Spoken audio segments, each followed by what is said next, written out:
23,040 اللہ تعالیٰ سانسیں آپ کو عطا فرما رہا ہے. اللہ نے آپ کو باقاعدہ 3 کلو 1 کلو 362 گرام کا دماغ عطا فرمایا.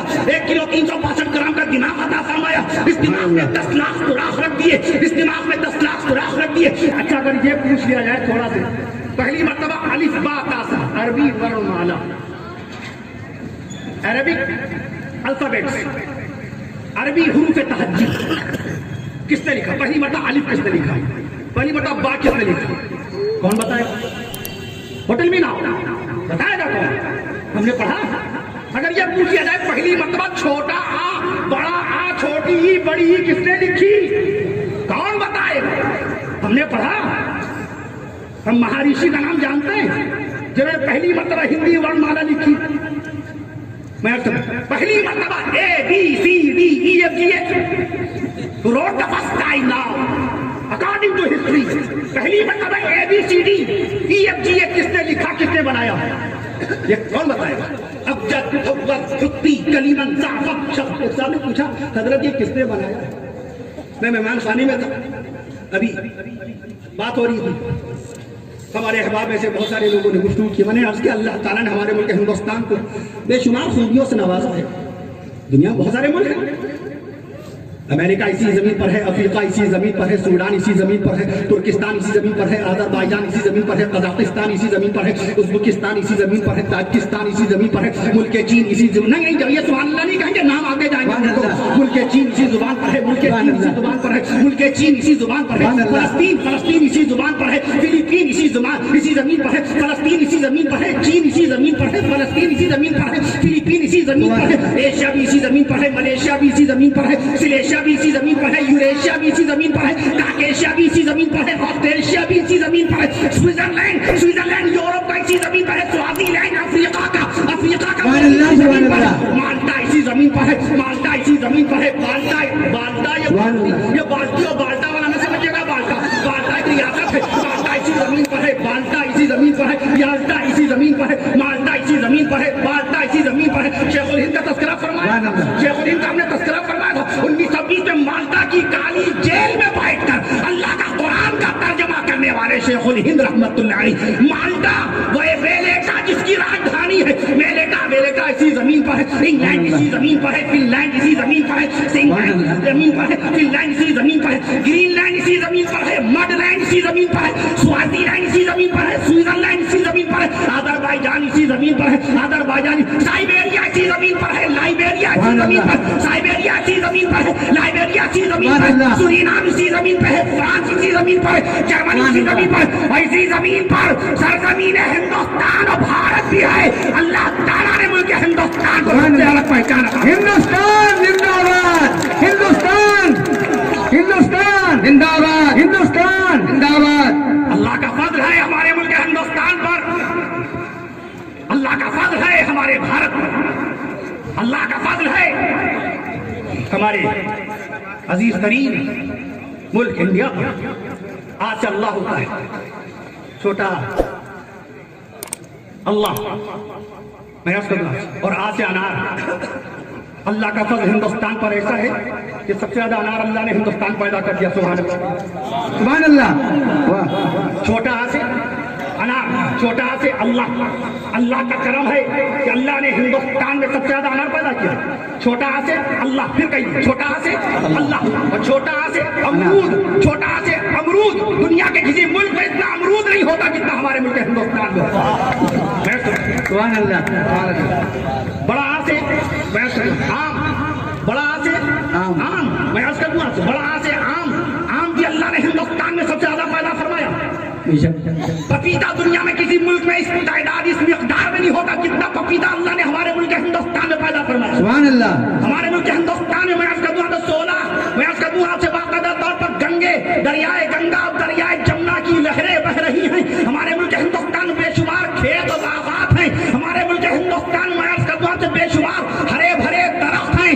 ہمارے آقا مدنی صلی اللہ علیہ وسلم نے فرمایا پریاورن بچاؤ، نباتات کی حفاظت کرو، درختوں کی حفاظت کرو. اس وقت آپ کے پاس کتنی بڑی نعمت آگ کی ہے. ذرا سے 2 انگارے روشن کر دیتے ہیں, 2 انگارے دہکاتے ہیں تو پتہ چلتا ہے آگ کتنی بڑی نعمت ہے. اگر اتنی سردی نہ آتی تو کیا آگ کا نعمت ہونا پتہ چلتا؟ اگر کوئی مئی جون میں کہتا ہو بھیا آگ تاپ لو تو کہتا بھیا اپنے دماغ کا علاج کراؤ, ہم تو باقاعدہ اے سی کی ٹھنڈک تلاش کر رہے ہیں, اور تم کہہ رہے ہو آؤ آ کر کے آگ تاپو. اور گرمیوں میں اللہ رب العالمین نے ٹھنڈک کو نعمت بنایا. اگر کوئی آج یہ کہے بھیا ٹھنڈک بڑی بہت اچھی چیز ہے, ٹھنڈک بہت اچھی, اس غریب سے پوچھو جو باقاعدہ فٹ پاتھ پر رات کے گہرے سناٹے میں لیٹتا ہے, ایک باریک سی پتلی چادر لیے ہوئے, ایک چھوٹا سے کمبل لیے ہوئے سوتا ہے, وہ دعا کرتا ہے اے رب ذوالجلال, ہے پربھو, ہے ایشور, او مائی گاڈ, اے اللہ جلد سے جلد ٹھنڈک ختم ہو جائے, گرمی کے دن دے دیجئے تاکہ ہم کہیں پر بھی ایک چھوٹی سی بنیان ڈال کر کے سو جائیں گے. اس سے پوچھئے گرمی کتنی بڑی نعمت ہے, میں آپ سے پوچھئے گرمی کتنی بڑی نعمت ہے. آپ سے باقاعدہ آپ کے لیے یہ اللہ نے موقع بخشا, گرمیوں میں اللہ نے آپ کو احساس دلایا ٹھنڈک کتنی بڑی نعمت ہے, اور ٹھنڈک میں اللہ نے آپ کو احساس دلایا کہ باقاعدہ طور پہ آگ اور دھوپ کی تپش, یہ 15 کروڑ 30 کلومیٹر کی بلندی سے سورج جو چمک رہا ہے, یہ اپنی روشنی ہم تک کے 8.5 منٹ میں پہنچا رہا ہے. آج ذرا سے دھوپ ہوتی ہے تو بندہ باقاعدہ اسی دھوپ میں بیٹھنے کی کوشش کرتا ہے, مسجد میں نمازی نماز پڑھنے جاتا ہے, جہاں پر دھوپ ہوتی ہے وہیں پر نماز پڑھنے کی کوشش کرتا ہے, جھوے والا ٹھیلے والا ٹھیلا لگاتا ہے تو سوچتا ہے جہاں پر دھوپ نکلے تو وہاں پر تھوڑی سب کو راحت مل جائے. کتنی بڑی نعمت ہے, اللہ نے آپ کے بدن کو باقاعدہ 1 منٹ میں 72 مرتبہ دھڑکنیں عطا فرمائی. آپ کا دل 1 منٹ, یہاں پہ بہت سارے ڈاکٹرز ہوں گے, MBBS بھی ہوں, MBBS بھی ہوں گے, MBBS ہوں گے, میں DM بھی ہوں گے, DM سے مراد باقاعدہ میں عرض کر دوں آپ سے میڈیسن کے ڈائریکٹر آف میڈیسن, میں عرض کر دوں آپ سے MD بھی ہوں گے, میں عرض کر دوں آپ سے MD بھی ہوں گے, بہت سارے اس کے اندر سرجن بھی ہوں گے. ان کو معلوم ہے کہ اللہ رب العالمین ہمارے دل کو, آپ کے دل کو اتنی طاقت و قوت بخشی. ایک دھڑکن ایک نئی زندگی کا پیغام لے کر کے آتی ہے. ہر دھڑکن آپ کے نئی زندگی کا پیغام لے کر کے آتی ہے. 1 منٹ میں 72 مرتبہ دل دھڑکتا ہے, 1 منٹ میں اللہ تعالیٰ 72 زندگی دیتا ہے. جب آنے والی ہوتی ہے تو اللہ تعالیٰ اس دل کو حکم دے دیتا ہے رک جاؤ, اسٹاپ ہو جاؤ, رک جاؤ, بہت دھڑک چکے, تمہاری عمر پوری ہو چکی, تمہارا دانا, تمہاری روٹی, تمہارا کھانا ہو چکا. میں عرض کر دوں آپ سے ہم کتنا شکر ادا کر رہے ہیں, اللہ کی نعمتوں کا کتنا شکر ادا کرتے ہیں. ایک دن میں 1,03,680 مرتبہ آپ کا دل دھڑک رہا ہے, بتاؤ اللہ کی نعمت ہے کہ نہیں ہے. میں عرض کر دوں 1 منٹ میں آپ کو 16 سانسیں مل رہی ہیں, 1 منٹ میں 16 سانسیں مل رہی ہیں. اللہ تعالیٰ سانس روک دے تو موت ہو جائے گی کہ نہیں ہو جائے گی. سانس آئی آپ کو زندگی ملی, سانس منہ سے باہر نکلی آپ کو زندگی ملی. سانس کا لینا باقاعدہ زندگی کی علامت, چھوڑنا زندگی کی علامت. 1 منٹ میں 16 زندگی اللہ تعالیٰ آپ کو عطا فرما رہا ہے. ایک دن میں 23,040 اللہ تعالیٰ سانسیں آپ کو عطا فرما رہا ہے. اللہ نے آپ کو باقاعدہ 1 کلو 362 گرام کا دماغ عطا فرمایا, 1 کلو 362 گرام کا دماغ عطا فرمایا. اس دماغ میں 10 لاکھ سوراخ رکھ دیے, اس دماغ میں 10 لاکھ سوراخ رکھ دیے. ایک سوراخ میں آپ کی والدہ کا نام ہے, دوسرے سوراخ میں آپ کے والد کا نام ہے, تیسرے سوراخ میں رسول پاک صلی اللہ علیہ وسلم کا نام ہے. اس میں گرامی سب سے پہلے سوراخ میں اللہ کا نام ہے, اس کے بعد باقاعدہ اسی سوراخ میں اس کے رسول صلی اللہ علیہ وسلم کا نام ہے. ایک سوراخ میں قرآن مجید کے 86,000 الفاظ ہیں. دماغ کے ایک سوراخ میں میں عرض کر دوں بخاری شریف کی 7,275 حدیثیں ہیں. ایک سوراخ میں رسول پاک صلی اللہ علیہ وسلم کے دادا حضرت عبداللہ کے والد حضرت عبد المطلب, ہمارے نبی کے پردادا جناب حضرت ہاشم کا نام ہے. ایک سوراخ میں ہمارے نبی کے پردادا کے والد عبد مناف کا نام ہے. ایک سوراخ میں بی کا نام ہے, ایک سوراخ میں بی بی زینب کا نام ہے, ایک سوراخ میں بی بی رقیہ کا نام ہے, سبحان اللہ, میں بی بی ام کلثوم کا نام ہے, سبحان اللہ, میں حضرت حسن کا نام ہے, سبحان اللہ, میں حضرت جناب زید العابدین علی بن حسین کا نام ہے, سبحان اللہ, میں ان کے بیٹے حضرت امام محمد الباقر, سبحان اللہ, سبحان اللہ, ایک سوراخ میں ان کے بیٹے امام جعفر الصادق کا نام ہے, سبحان اللہ, سبحان اللہ, ان کے بیٹے امام موسیٰ کاظم کا نام ہے. ایک سوراخ میں عرض کر دوں حضرت شیخ علیہ السلام کا نام ہے, سبحان اللہ, سبحان اللہ, خواجہ معین الدین چشتی اجمیری رحمت اللہ علیہ کا نام ہے. سبحان اللہ, ایک سوراخ میں حضرت مخدوم چکی چوجوی رحمت اللہ علیہ کا نام ہے. سبحان اللہ, ایک سوراخ میں حضرت جناب سید عبد الرزاق شاہ صاحب باسوی بارہبنکی مسولی رحمت اللہ علیہ کا نام ہے. سبحان اللہ, ایک سوراخ میں حضرت حاجی وارث علی شاہ رحمت اللہ علیہ کا نام ہے. سبحان اللہ, ایک سوراخ میں لکھنؤ میں کھمن پیر بابا اصلی نام سید شاہ قیام الدین شاہ رحمت اللہ علیہ. سبحان اللہ, ایک سو نہیں ہے سبحان اللہ نہیں کہہ رہے, نام آتے جائیں گے, نام آتے جائیں گے, سبحان اللہ نہیں کہہ رہے. سانس لینے کا تو موقع دے دیجیے. ہمیں سن لیا 1 منٹ میں 16 سانسیں, ہم نے تو کتنی دیر سے سانس ہی نہیں لی. آپ کو ترس نہیں آیا, آپ کو رحم نہیں نہیں آیا. اللہ نے آپ کے بدن میں 19 لاکھ سوراخ رکھے. ایک سوراخ میں اللہ تعالیٰ بلتوڑ پیدا کرتا ہے. بڑا بڑا پہلوان اس کی چال اللہ کیڑی کر دیتا ہے. ایک بلتوڑ. انسان اتنا کمزور ہے. اچھا چیٹی کی زیادہ طاقت ہے کہ انسان کی؟ آدمی کہہ رہے پیروں سے بہت ساری چیٹیاں مسل دیں گے. 5 چیٹیاں آپ کو چوراہے پر داخل ہو جائے. 5 چیٹیاں آپ کے بدن میں. ایک چیٹی آپ کے کان میں آ جائے, ایک ہاتھ سے کان کھجلائیں گے. دوسری چیٹی ناک میں چلی جائے, ہم ناک پکڑ لیں گے, 2 ہاتھ میرے مشغول ہو گئے. تیسری چیٹی ہمارے سینے پہ رینگنے لگے. 5ویں چیٹی ہمارے پیچھے داخل ہو جائے. چوراہے پر ایسا ڈانس کریں گے, بریک ڈانس, کہ مائیکل جیکسن کو بھی ایسے نہیں. 5 چیٹیاں. میں 2 ملی گرام کی چیٹی اور 70 کلو ہمارا وزن. 2 ملی گرام کی چیٹی ہمارے پورے بدن کے کپڑوں کو اتارنے پر مجبور کر دے گی. آپ کہیں گے مولانا صاحب قریبی میں قاری عرفان صاحب کا گھر ہے, وہاں جا کے آبا اتاریے, وہاں جا کے شیروانی اتاریے. اگر چھوڑیے قاری عرفان صاحب کو, ہمیں یہاں میرا حشر ہوا جا رہا ہے, وہیں پر سارے کپڑے اتروا دیں گے. آپ چیٹی کا کیا بگاڑ لیں گے؟ چیٹی تو آپ کے پکڑ میں بھی نہیں آئی. چیٹی کی طاقت, اللہ نہ کرے, اللہ نہ کرے, ہم اگر ایک منزل سے گر جائیں تو ہمارے بدن کی 206 ہڈیاں. نہیں, یہ میں اس لیے عرض کر رہا ہوں کہ ہمارے سماج میں کسی کے پاس دولت آ جائے, کسی کے پاس مال گاڑی آ جائے, تو پھر وہ کسی غریب کو نہیں دیکھتا, پڑوسی کا خیال نہیں رکھتا ہے. ہمیں اپنی بیٹی کی شادی میں 25 لاکھ روپے خرچ کرنا ہے, اور غریب ایک بغل میں رہتا کھیلے والا. میں اس کی بیٹی کا رشتہ کیسے آئے گا؟ وہ ناشتے میں کیسے سب کو 100 آدمیوں کو دیکھے گا؟ 200 آدمی بارات میں کیسے وہ باقاعدہ دیکھے گا؟ ہمیں اس کا کوئی خیال نہیں. شادی بیاہ نہ ہو گئی کہ دولت کی نمائش کا موقع ہو گیا. ہم یہ سمجھتے ہیں, اس لیے ہمارے آقا نے فرمایا شر الطعام, بدترین ولیمہ وہ ولیمہ ہے ایٹ ہوم جسے بولتے ہیں. ولیمہ ایٹ ہوم, بدترین ولیمہ وہ ہے جس میں صرف امیروں کو پوچھا جائے. بدترین ولیمہ وہ ہے جس میں صرف امیروں کو پوچھا جائے.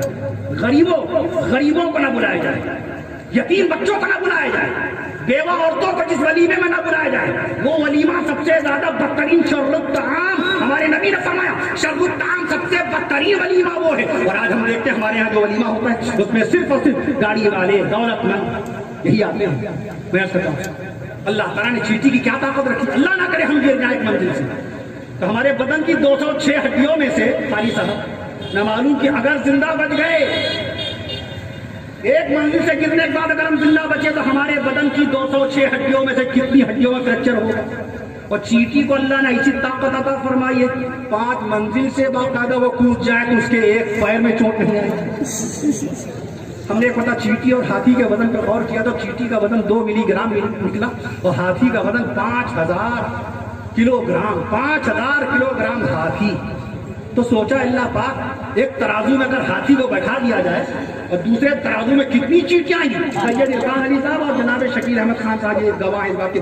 ہم چلتے پھر ہمارے موبائل میں, قاری صاحب جانتے ہیں ہمارے موبائل میں نہ واٹس ایپ ہے نہ فیس بک ہے, کبھی آئی ڈی نہیں بنی. ہمیں اس کی ضرورت نہیں پڑتی, ہمیں معلوم ہے ہم اسی میں مشغول رہیں گے. پھر اسی نہ ہم ادھین کر پائیں گے, نہ مطالعہ کر پائیں گے, نہ اسٹڈی کر پائیں گے, ہم کچھ پڑھ ہی نہیں پائیں گے. کیا پڑھیں گے؟ ایجوکیشن کیسے گین کریں گے؟ کوالیفیکیشن کہاں سے آئے گی؟ سیولائزیشن کیسے؟ آج ہم ٹرینوں پہ دیکھتے ہیں, ایئرپورٹ پہ دیکھتے ہیں, بسوں پہ دیکھتے ہیں, کاروں پہ دیکھتے ہیں, ہر آدمی اسی میں اتنا مشغول ہے. صرف انٹرٹینمنٹ کی چیزیں, کام کی چیزیں نہیں کہ جی کے بڑھا لیں, جنرل نالج کی چیزیں دیکھ لیں, اتہاس کچھ پڑھ لیں, کچھ معلومات حاصل کر لیں, کچھ ہم باقاعدہ پرم پوچھ اپنے پوروجوں کے بارے میں معلومات حاصل کر لیں, کچھ بزرگوں کے حالات معلوم کر لیں, کچھ انسانیت کا پیغام حاصل کر لیں. کوئی باقاعدہ بیمار ہو جائے تو موبائل کے ذریعے سے اس کی بیماری کی خبر پھیلا دیں کہ اے لوگوں دعا کرو, اے میرے ہندو بھائیوں مندروں میں پوجا ارچنا کرو, اے میرے مسلمان بھائیوں مسجدوں میں دعائیں کرو, اے میرے عیسائی بھائیوں گرجا گھر چلے جاؤ, اے میرے سکھ بھائیوں گردوارے چلے جاؤ, فلاں بیمار ہے اللہ سے صحت کی دعا کر دو, فلاں کا انتقال ہو گیا ہے دعا کرو اللہ اس کو جنت نصیب فرمائے, کسی کی بچی کا تم رشتہ لگوا دو, اس موبائل کے ذریعے سے کسی کی بیٹی کا رشتہ لگوا دو, اس موبائل کے ذریعے سے کسی بے روزگار کو روزگار دلوا دو, اس موبائل کے ذریعے سے کسی کو معلوماتی بات بتا دو, اس موبائل کا اچھا استعمال کرو. Martin Cooper that was the first scientist in the world. میں عرض کروں مارٹن کوپر جس نے پہلی مرتبہ 3 اپریل 1973 کو موبائل بنایا تھا. انسانیت کی ضرورت کے لیے موبائل بنایا تھا, خالی کھیل کے لیے نہیں کہ ہمارے چھوٹے چھوٹے معصوم بچے اسکول کا کورس چھوڑ کر, اسکول کا سلیبس چھوڑ کر, اپنا ہوم ورک چھوڑ کر, ٹیوشن پہ نہ جا کر ماں باپ کی چوری سے اپنے موبائل کے اوپر کارٹون دیکھ رہے ہیں, ماں باپ سے چھپ چھپا کر پوری رات پکچروں میں موبائل کے ذریعے گانے سن رہے ہیں. موبائل ایجوکیشن کے لیے, کوالیفیکیشن کے لیے, گیان کو پراپت کرنے کے لیے, نہ معلوم کتنی چیزیں اس کے اندر موجود ہیں, نہ معلوم. اور بھی رائٹ نے ہوائی جہاز بنایا, دماغ کا استعمال کیا, 1903 میں ہوائی جہاز بنا دیا. گرہم بیل نے 1876 میں ٹیلی فون بنایا, اللہ کا دیے ہوئے دماغ استعمال کیا. میک ملن نے 1839 میں سائیکل بنائی, آئرلینڈ کا سائنٹسٹ میک ملن نے 1839 میں سائیکل بنائی, اللہ کے دیے ہوئے دماغ کا استعمال کیا. روڈولف ڈیزل نے 1892 میں ڈیزل بنایا, وہی ڈیزل جو ٹرین گھسیٹتا ہے, وہی ڈیزل جو ٹرین گھسیٹتا ہے. میں عرض کروں آپ سے, میں عرض کروں, روڈولف ڈیزل نے ڈیزل بنا دیا, اللہ کے دیے ہوئے دماغ کا استعمال کیا. براڈ شاہ, برنارڈ شاہ نہیں, برنارڈ شاہ نہیں, برنارڈ شاہ نہیں, براڈ شاہ. برنارڈ شاہ ایک دانشور ہے, بہت جیوی والا ہے. یہ براڈ شاہ کی بات کر رہا ہوں جس نے 1920 میں اسکوٹر بنائی. ڈیملر, جرمنی کا ڈیملر جس نے ہماری بائک بنائی, میں عرض کر دوں آپ سے, جس نے ہماری بائک بنائی, ہم نے کبھی غور نہیں کیا ان لوگوں نے دماغ کا استعمال کیا جن کی بنائی ہوئی چیزیں ہم استعمال کر رہے ہیں. ایکس رے مشین بنانے والا کون ہے؟ سیتھسکوپ جس کو آلہ بولتے ہیں, آلہ ڈاکٹرز استعمال کرتے ہیں. سیتھسکوپ اس کا بنانے والا کون ہے؟ انجیکشن لگوا رہے ہیں, بیمار ہوئے انجیکشن, پیٹ میں دم اٹھا انجیکشن. کبھی پوچھا ڈاکٹر صاحب پہلی مرتبہ انجیکشن کس نے لگایا, پہلی مرتبہ پٹی کس نے باندھی, بینڈیج پہلی مرتبہ کس نے کی, کون ہے وہ شخص جس نے پہلی مرتبہ بینڈیج کیا, پہلی مرتبہ ایکس رے کس کا ہوا. میں عرض کروں آپ سے, پہلی مرتبہ باقاعدہ طور پہ میں عرض کروں آپ سے, سب سے پہلی مرتبہ الٹرا ساؤنڈ کس کا ہوا. یہ سب معلومات سے متعلق چیزیں ہیں. ہم معلومات حاصل کریں اپنے شہر کی, شہر فیض آباد, نواب آصف الدولہ کی راجدھانی. 1775 میں راجدھانی یہاں سے لکھنؤ گئی, اسی لیے تو لکھنؤ کے 30 محلے فیض آباد ایودھیا کے باقاعدہ 30 محلوں کے نام پر, یہاں کے 30 محلے کے ناموں پر نواب آصف الدولہ نے ہمارے شہر لکھنؤ کے اندر محلے آباد کیے. یہاں رکاب گنج ہے کہ نہیں, وہاں بھی ہے. چوک ہے کہ نہیں, وہاں پر بھی ہے. میں عرض کروں آپ سے, بہت سارے محل, حیدر گنج لکھنؤ میں بھی ہے. یہاں پر نواب آصف الدولہ نے یہاں سے باقاعدہ راجدھانی کو وہاں پر منتقل کیا. 30 محلے یہاں کی وہاں پر بنوائے گئے. میں عرض کروں, ابھی مجھ سے کسی نے پوچھا شیرمال پہلی مرتبہ, میں نے عرض کیا شیرمال پہلی مرتبہ نواب غازی الدین حیدر نے لکھنؤ میں بنوائی تھی 350 سال پہلے. ابھی مہمان خانے میں پوچھا گیا, اچھا وہ باورچی کون تھا, کہنے لگے ابھی پوچھا گیا مجھ سے, ابھی حال ریسنٹلی آپ جیسی آئے ویسے ہی. تو میں نے عرض کیا محمدو نام کا باورچی تھا نواب غازی الدین حیدر کے زمانے. پھر ایک صاحب نے پوچھا نہاری کھائی جاتی ہے, ہم نے دلی میں بیان میں عرض کیا آپ کے یہاں نہاری بعد میں آئی. دہلی کے لوگوں سے میں نے عرض کیا بیان میں عرض کیا کہ دہلی میں نہاری بعد میں آئی, پہلے شہر لکھنؤ میں نہاری بنی. ابھی مجھ سے پوچھا گیا مہمان خانے میں پہلی مرتبہ نہاری بنانے والے کون, میں نے عرض کیا باورچی علی جان, ٹنڈے کباب 1905 کے, 115 سال پہلے 160 مسالے کا باقاعدہ. میں عرض کروں آپ سے, حاجی مراد علی اس کے بنانے والے. میں عرض کروں آپ سے, چکن کا کام شہر لکھنؤ سے شروع. 1860 میں کلن خان پہلی مرتبہ چھپائی, پر خان سب سے پہلی مرتبہ کلن خان نے چھپائی شروع کی کاغذ پر. وہ کاغذ چھاپتے تھے, بیل بوٹے انار تازیوں میں سجانے کے لیے اور گھروں کو سجانے کے لیے کاغذ چھاپتے ہیں. پھر اس کے بعد رسول احمد خان صاحب نے کپڑوں پہ چھپائی, گتے پہ چھپائی شروع کی. پھر 1945 کے قریب شاموش کپڑا آیا. اس طرح سے دھیرے دھیرے یہ دستکاری باقاعدہ بڑھتی گئی, صنعت اور ہنر پنپتا گیا. عرض کروں تو بڑی محنت مشقت کے ساتھ آپ کے باپ داداؤں نے آپ کی پرورش کی ہے. سوچیے آپ کے والدین نے, یہ اتنی تیز گاڑیاں آپ چلاتے ہیں, اتنی برق رفتاری سے آپ گاڑی چلاتے ہیں, یہ سوچتے نہیں ہیں کہ آپ کے والد نے قرض لے کر کے باقاعدہ آپ کی فیس جمع کر کے آپ کو تعلیم دلائی ہے. آپ اپنے باپ کی آرزوؤں کا مرکز ہیں. ایسا نہ ہو, اللہ نہ کرے آپ کی بائک کا, آپ کی موٹر سائیکل کا کوئی پہیا سلپ ہو جائے اور آپ کے بدن کا کوئی حصہ ٹوٹ جائے, آپ زندگی بھر کے لیے اپاہج یا اپنگ ہو جائیں. آپ کے